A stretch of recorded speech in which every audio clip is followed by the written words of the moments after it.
From downtown Detroit, Local 4 News at noon starts now.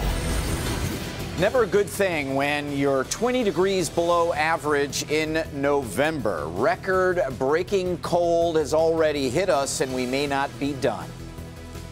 Former U.S. gymnastics and Michigan State University Dr. Larry Nassar has a new accuser, Olympic gold medalist and two-time team captain Aly Raisman.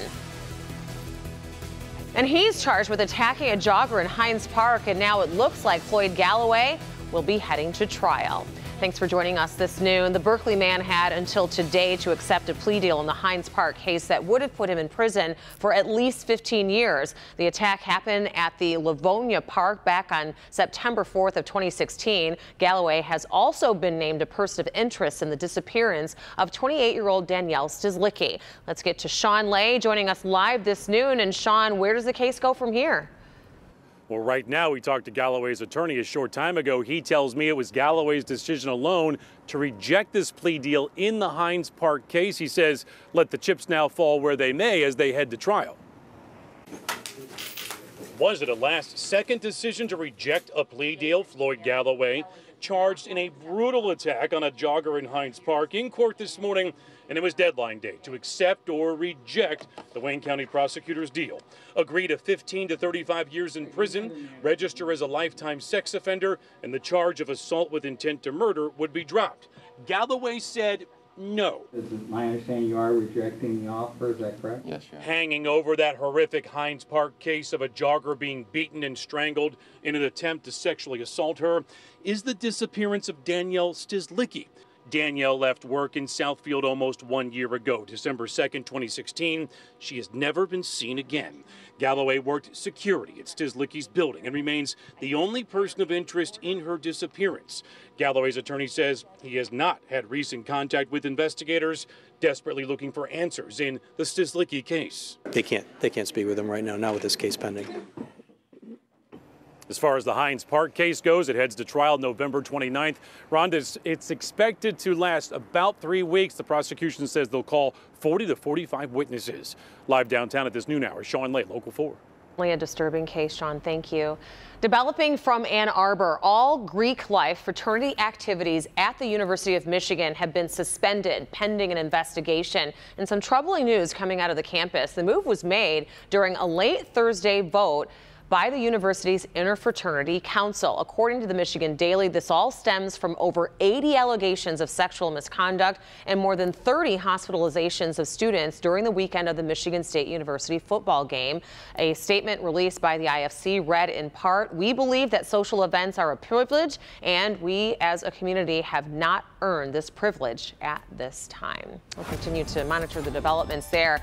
Meanwhile, the big story this noon is the weather and just how cold it is, particularly how cold it was when we started out this morning, Brandon. Yeah, we were for about 3 hours locked in the teens, and we tied a record this morning for the min-max, meaning the lowest morning temperature ever on November 10th. And we're struggling still. 23 degrees in Pontiac, up 1 degree from last hour. And we have plenty of sunshine coming and going. 27 at Metro. We have 22 in Howell. 28 the warm spot right now in Monroe. But you factor in the breeze, and most of us still in the teens for wind chills. And the pesky breezes, 5 to 15 miles an hour, are going to be with us through the afternoon. So we don't get much of a break from the feels-like condition. And that can be dangerous to the skin if you're out 30, 60 minutes without proper protection. You get a little frostbite. So make sure we layer up. 31 degrees maximum today. Snowy thumb could be an issue here over the next several hours as we watch some snow bands from Lake Huron coming into our north zone. So we'll watch that, and what could be a record again on your Saturday. We'll take a look at the weekend coming up. A barricaded situation in southwest Detroit unfolds after a man is shot by one of his neighbors. As Nick Monticelli reports, it turns out the alleged shooter had already left her home before police arrived. Good afternoon. Detroit investigators are still waiting on a warrant to go inside of this home where all of this happened this morning, or where it all didn't really happen, depending on how you look at this story. She just said she had to do what she had to do. Teresa Lehman's daughter is the one in police custody for shooting a man this morning. It all started around 4 a.m. in the 7000 block of Cahalan, and it centers around this woman, Amy, and her boyfriend who got into a fight. Amy went across the street to her neighbor for help. Police were called for the fight, and then ended up taking the man to the hospital for a head wound. But a short time later, he came back. Police say he was angry with the neighbor for getting involved. He was allegedly screaming and making threats. He was throwing bricks. There's a hole in her big window. There's bricks on her porch. There's blood on her door, she says. Police say that's when the neighbor came outside and shot the man, not once, but twice. So is it self-defense? Possibly. I guess she determined whatever she determined and decided she was going to shoot him. So she shot him from the front porch, and then she advanced. So it gets hinky after that. Obviously, police were called again and tried talking to the woman, but she would not answer the door and the curtains were moving. So they closed the street and waited for backup, thinking they were dealing with a barricaded gunman. It turned out she had already left, and police and her mother convinced her to come back. We just told her to come home. Everything would be all right. They just want to question you. She did, and as you can see, she is now in custody. The man shot in the leg was taken to the hospital and is expected to recover just fine. Detroit Southwest side, Nick Monticelli, Local 4. All right, Nick, thank you. New at noon, 6-time Olympic gold medalist Aly Raisman is the latest gymnast to come forward with disturbing allegations against former Michigan State University Dr. Larry Nassar. In a 60 Minutes interview scheduled to air on Sunday, Raisman says that she started seeing Nassar when she was just 15 years old. She details the abuse in her upcoming book, Fierce, to be released November 14th. Nassar is already facing 22 counts of first-degree criminal sexual conduct and could receive life in prison. Raisman will also appear on the Today Show on Monday morning. An investigation is underway to determine what caused a house in Farmington Hills to catch fire. Sky 4 was over the house on Green Meadows Circle. This is near Middle Belt and 12 Mile earlier this morning. As firefighters tried to get this fire under control, you can see this flames just shooting through the roof of this house. Fortunately, no one was hurt, but it does look like the home is a total loss. Still ahead, a woman leads police on a high-speed chase after taking off during a traffic stop. What she did once they got her to stop, that may have her behind bars for a very long time. Also ahead, a man exposed himself at 2 schools. Now new video shows how a Good Samaritan stopped him from getting away. And President Trump gets tough on trade with other world leaders as questions mount if he will be meeting one-on-one with Vladimir Putin. We'll have more on that next. The perfect gift. Well, welcome back, everybody. Today, the White House says that President Trump will not be formally meeting with Vladimir Putin during his tour of Asia, but the two did briefly talk during an economic summit in Vietnam. Peter Alexander reports from the president's trip. President Trump at dinner this evening, the first time that Presidents Trump and Vladimir Putin will be in the same place at the same time in 4 months, their last meeting taking place in Germany. On his way over to Asia just a matter of days ago aboard Air Force One, President Trump hinted at the idea that the two leaders would meet, but today Sarah Huckabee Sanders, his press secretary, says there is no formal meeting on the books. She basically blamed a scheduling conflict. She said that it is still likely that the two men would cross paths. Secretary of State Rex Tillerson just yesterday told us that unless there was anything substantive for the two men to talk about, there would be no reason for a formal meeting. But still unresolved right now, a series of issues. First of all, of course, North Korea, with President Trump wanting to pressure Vladimir Putin to help denuclearize North Korea. On Syria, there are some reports that the U.S. and Russia are nearing a deal on how to resolve the Syrian civil war. And of course, there is the Russian incursion into Ukraine. All on the plate if these two men do speak tonight as the president heads to Hanoi tomorrow for Veterans Day. Today, celebrating and praising Vietnam veterans here. That's the latest from Vietnam. I'm Peter Alexander, traveling with the president for NBC News. Thank you, Peter. A California man is being hailed a hero with stopping a sexual assault suspect in action. It happened on Thursday morning when this man, 47-year-old Donald Kendrick, allegedly exposed himself to staff at 2 elementary schools and threatened to rape a woman in the city of Stockton. That's when a Good Samaritan, Scott Marquez, took action. After hearing about the incident on his police scanner, he jumped in and chased this man down and held him until police arrived. Marquez insists, though, of all he did, he's not a hero. I'm no hero, but thank God law enforcement got there, because the crimes he is accused of, any right man in his right mind would put him and some street justice real quick. Kendrick is being charged with impersonating a police officer in an attempt to rape a woman. Oof, very disturbing. A bizarre story out of Florida where a woman is accused of trying to light an explosive during a traffic stop. Police say that 23-year-old Charlia Moore, she was pulled over because there was something suspicious about her car. Officers tried to get Moore to exit her car, but she refused. She then reached under her seat and pulled out an explosive device that she was trying to ignite. She was taken into custody and told police she was heading to her boss's house. New at noon. One of the most famous mystery novels of the 20th century makes its debut at the big screen. Your box office preview on what looks like a good movie weekend with the temperatures this cold, Brandon.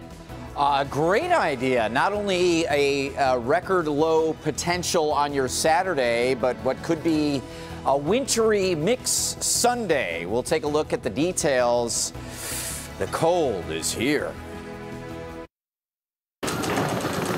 We're working on reaching out to local shelters and helping veterans get the classes that they need. We think that when the community does well, we can do well, and as much as we can, we're going to be a part of that story. All handmade in the deed by creative, talented veterans.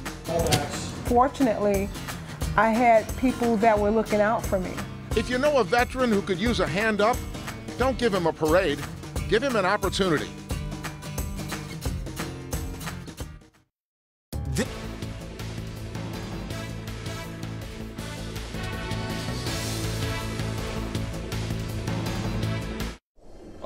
Welcome back, everybody. All right, it was an extreme shock to the system. Just to remind us that we do live in a 4-season area and that November means it can get cold and even snow.